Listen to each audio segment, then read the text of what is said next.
오늘은 출애굽기 35장 30절에서 36장 7절까지 말씀입니다. 어제 보았듯이 성막은 자원하는 자들을 통하여서 세워진다라고 하는 것을 우리가 보았습니다. 그런데 성막은 자원하는 자들만 세워지는가? 그렇지 않다라고 하는 것을 이제 오늘 본문 말씀을 통해 알 수 있게 되는데요. 오늘 본문 30절을 보면 어떤 사람이 등장하느냐? 30절에 보니까 모세가 이스라엘 자손에게 이르되 볼지어다 여호와께서 누구를 지명하여 부르십니까? 브살레를 지명하여 부르시고, 자, 어제는 자원하여서 하나님의 일에 동참하는 사람을 통하여 이 성막을 세웠다면 오늘은 브살레를 지명하여 부르셨어요. 그러니까 지명해서 부른 자들이 주의 일을 하는데 세워져서 또 그 일을 하고 있다는 것을 알 수 있습니다. 그 뒤에 보면 34절에 오홀리압도 등장하는데요. 오홀리압 역시 하나님이 지명하여 불러 세운 자입니다. 그러니까 성막이 세워지는데 자원하여서 마음을 쏟아서 감당하는 사람들이 있고요. 특별히 하나님께서 지명하여서 그 일을 하게 하는 사람도 있다라고 하는 것을 볼 수 있습니다.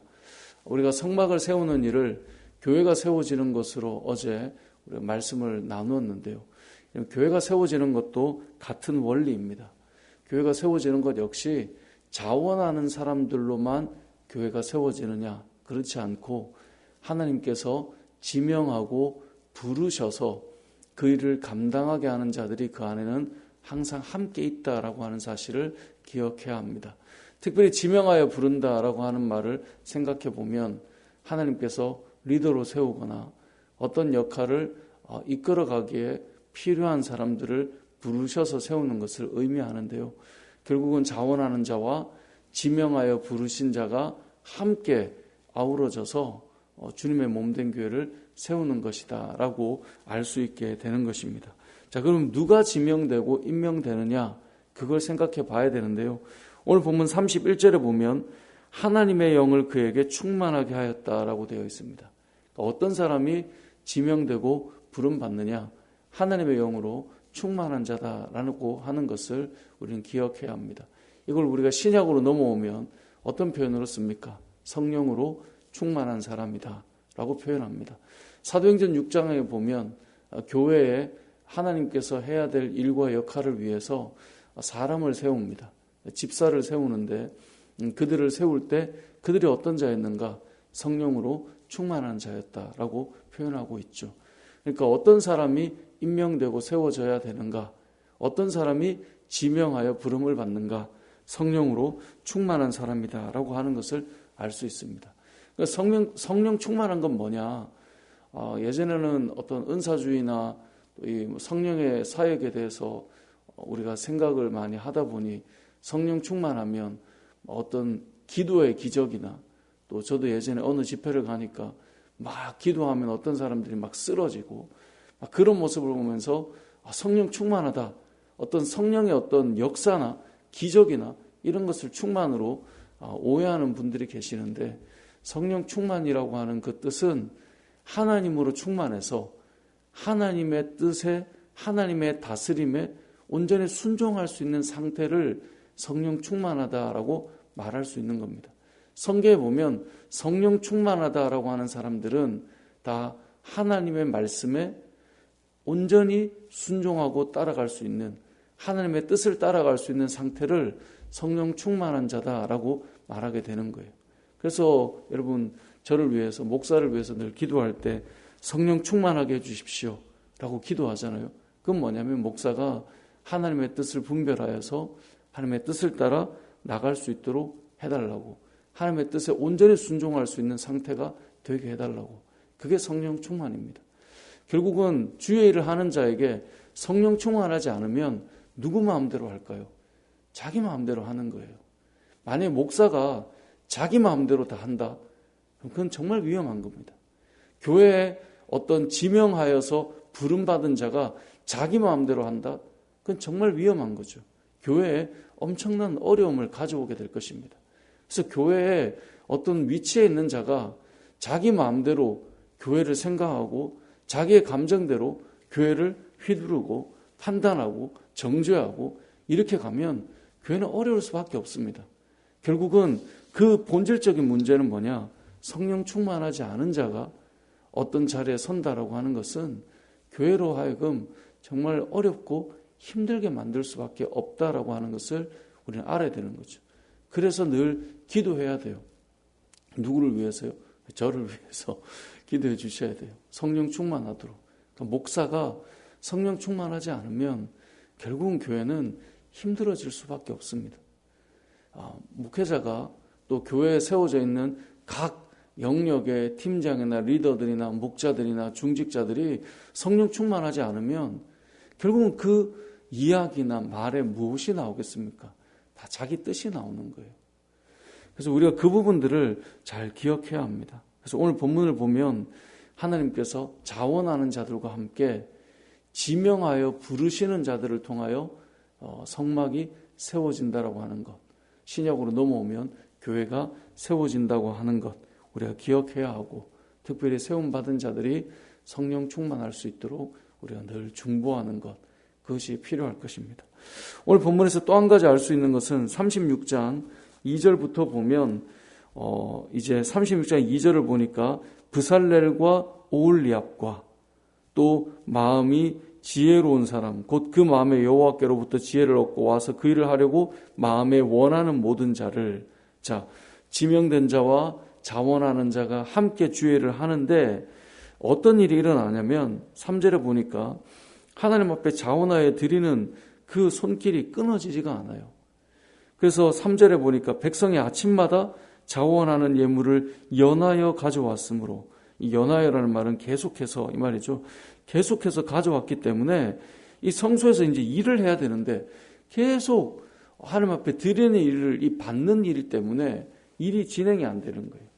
그래서 5절에 보면 4절에 보면 성소의 모든 일을 하는 지혜로운 자들이 하는 일들을 중지하고 모세에게 와서 뭐라고 말합니까?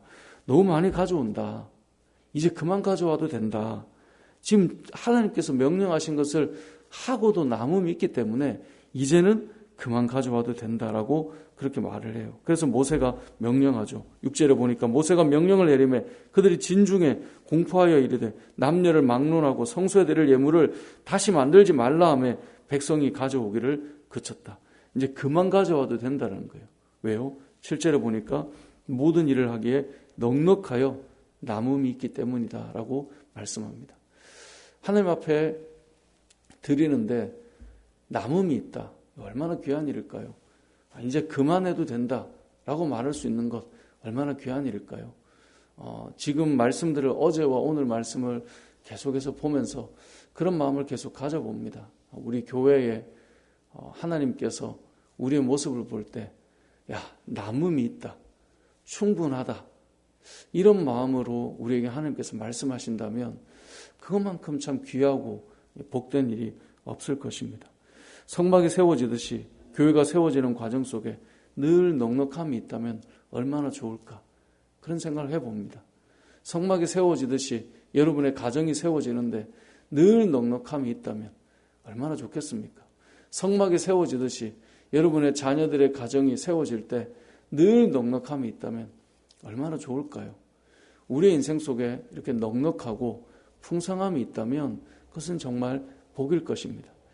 그런데 오늘 본문에서 한 가지 주목할 것은 이렇게 쓰기에 남음이 있을 때 하나님께서 그만 가져와라 라고 하는 것을 이제 모세를 통하여 이제 이렇게 명령하게 하시잖아요. 그러니까 우리는 생각할 때 아니 좀 많을 때 더 가져오면 더 걷어놓고 더 모아놓고 아니 어차피 자원하는 마음인데 더 풍성하게 쌓아놓으면 더 좋은 것 아니냐라고 생각할지 모르겠지만 성경을 보면 그 다음을 위해서 우리가 준비하는 것, 하나님께서 우리가 쌓아놓고 뭔가를 이렇게 일을 하는 것, 어쩌면 그것은 하나님의 뜻이 좀 아닌 것 같다는 생각을 해봅니다. 어느 수준이 되면 그걸로 충분한 겁니다. 그러면 그만해도 되는 거예요. 하나님의 일은 쌓아두면서 하는 것은 아니다라고 하는 것을 늘 보게 됩니다. 우리가 충분히 되었는데 계속해서 더 쌓아놓는 것, 나중을 위해서 더 쟁겨놓는 것, 그것은 믿음의 영역으로 본다면 그 다음을 하나님 앞에 좀 맡기지 못하는 그러한 때 그런 일이 일어날 수 있는 것 같습니다. 우리의 인생을 살아갈 때 그 정도면 충분한데 계속 뭔가를 다 쌓아가거나 더 뭔가를 해 나가려고 하는 것은 때로는 하나님의 뜻이 아닐 때가 있습니다. 우리는 그 부분을 기억해야 합니다. 교회도 마찬가지입니다.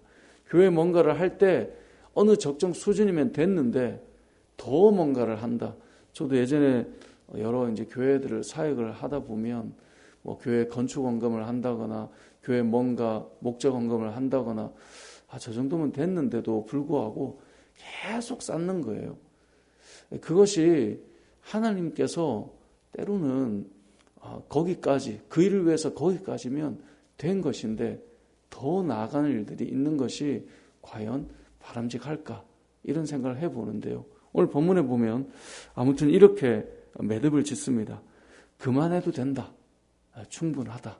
성막을 위한 헌신은 너희가 이 정도 한 것만으로 충분하다 라고 하는 것을 하나님께서 말씀하고 있다는 것이고, 저는 우리의 삶이 하나님 앞에 넉넉한 삶으로 살고 그래서 하나님께서 그만 됐다 라고 말할 정도로 우리가 주님 앞에서 그렇게 좀 산다면 하나님께서 또한 우리에게 적정한 시간 속에 거기까지라고 하는 것을 제시하실 것이고, 그 가운데 우리가 또 그 은혜에 감사하며 또 주의 일들을 해 나가게 될 텐데, 아무튼 이 성막을 세우는 이 원리가 교회를 세우는 원리와 같은데요.